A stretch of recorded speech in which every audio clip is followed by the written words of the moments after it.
January Intuitive Guidance for the month 2021. Written and read by Sheila Bicknell, BlueWater Oracle. Welcome to a new month and a new year. The energy of the December guidance with the Waterfall Effortless card is still present and wanting to remind us of all its components that are important. Although we shift months and years on the calendar, there are so many more parts of it all, from seasons to cycles, from moon, sun, and planetary shifts and dances. This month starts, as I shuffle the card, with a dual sense of depth and importance, as well as one of enjoying life and finding our way through appreciation of blessings, however they show themselves to us. Eagle Communion. This month, come into communion with what is of most importance for you in your life. There are so many aspects and components that make up a life, especially for those offered the riches of choice and variety. Those options are so wonderful to have, but if not managed and viewed efficiently, may become their own source of distraction and disharmony. Within all of the aspects of life that show themselves to you, some will be of necessity for your life or for the lives of those close to you. Others will be enjoyable additions to your existence. However, some may seem as if they are truly important, as if they are must items. The option to see for yourself whether they really are essential, whether life must have them to continue in its best way for you, is something to embrace this month. Simplifying on one hand may bring depths and incredible connections on the other. More complicated does not mean more vibrant or more deeply satisfying. This deep satisfaction will take on various forms for different individuals and regions. You are not all the same, nor do you live in areas where the exact same requirements exist. Someone where 3/4 of the year is in frozen snowy clarity does not have the exact same format of needs as someone who lives in the height of the sun's activity or the heart of the jungle. They have things in common, yes, but how they arrive at satisfying their basic needs will be different. Somehow this seems odd for humans to realize, as if it is such an obvious thing that it has been forgotten, likely part of the complexity that has become developed in many regions. To remind yourself, look at the creatures native to your region, and look at how they have adapted over millennia. Are they all the same across the areas? Or is it more that there are similarities that then become finely tuned for the needs of that region and the species? Colors, body coverings, feeding techniques and food choices, dens and shelter, etc. Such a splendor of variety that many humans have completely forgotten their value in teaching. Beyond the differences of location, there then apply the uniqueness of individuals. What is communion and communication for one will be different than for another. Some aspects are common across the board of the species, but others that provide deep satisfaction remain as unique as the eyes they live with, and should be remembered so. Worth is established in the basics of needs. The more they are satisfied, the more the uniqueness then comes to play.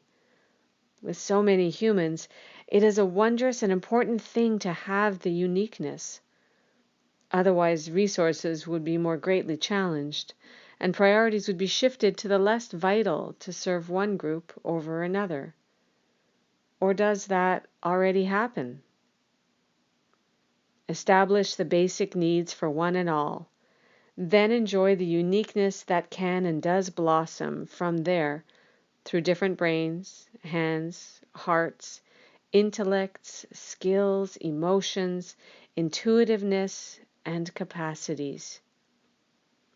uniqueness that creates and allows biodiversity within a species once the basic needs of the species is tended to, in balance with biodiversity of other greatly needed species. When you give yourself the opportunity to notice what is truly essential to you, you may find that it frees up space and energy for exploring what deep satisfaction really means for you. Who does it mean you connect with? Yourself, others, the world? What does it mean you heal? How is peace found for you? Where do you choose to walk? How do you choose to act? What do you dream of and welcome in to your life? Commune with yourself to find this satisfaction. Hope and encourage that others do the same. But mind, be truthful and commune with integrity. Greed through negative selfishness and nastiness is unlikely to give satisfaction. Note your own actions and sensations to see where you are currently connected with satisfaction. Commune deep within as well with what naturally comes to you and shows you wisdom from the world and life around you. Peace pipe. Does that deep satisfaction through truth and integrity bring about inner peace? Does inner peace bring about peace shown in outward forms? Are peace and balance intimately connected? These two cards bless us with a deep reminder around and about peace. To hold peace close to you is to get to know yourself in vital ways. You have this option each and every day in each and every situation. Even in what may seem like a necessary battle is the option to hold peace close to you and to walk tall with it. Like the calm before, in the heart's center of and after the storm, peace is always there. You may need to act to survive through the storm, or you may need to take shelter. You may be asked to help yourself or to help another. Perhaps the storm is affecting a huge group of people or an entire region. You may be equipped to help.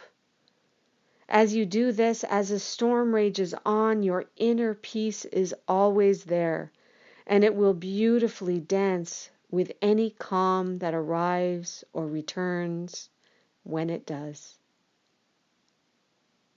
The feather is part of the bird. For them, a necessity for temperature, water management, mating appeal, and flight, just to name a few. Once it leaves the bird, it becomes a tool and resource for others. Does it remain essential? In different ways, perhaps. If it is to warm your nest or your coat, it may be an essential need. If it is to decorate, it may be for joy and symbolism. If it is a symbol of peace on the pipe or that falls from the sky, it may be essential in a different way to food or shelter, but perhaps all the more important to a species and region filled with choices, but also with struggles. Peace.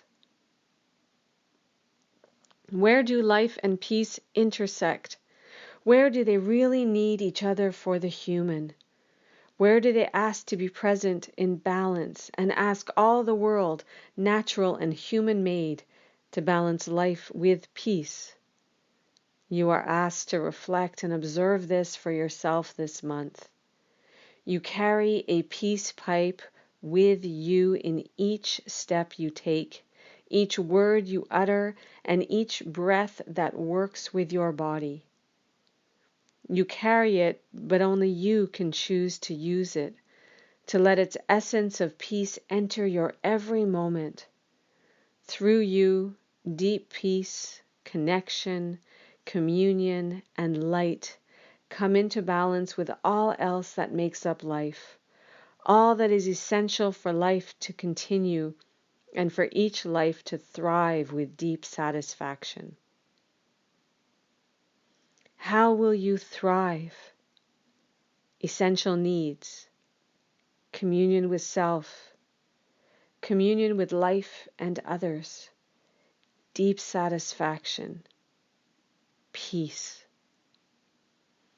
The vastness and the adventure of life may seem to be so very much. Bring in the peace and deep connection to help align you with vision and to find joy as you play with each step. Peace-filled blessings, Sheila. And the divine wisdom of all spirit and connection with the Earth Magic Oracle cards and the Native Spirit Oracle cards. The Earth Magic Oracle cards are by Stephen Farmer, and the Native Spirit Oracle cards are by Denise Lynn, both published by Hay House. This has been the reading of the January Intuitive Guidance for 2021 by Sheila Bicknell, BlueWater Oracle. Be well.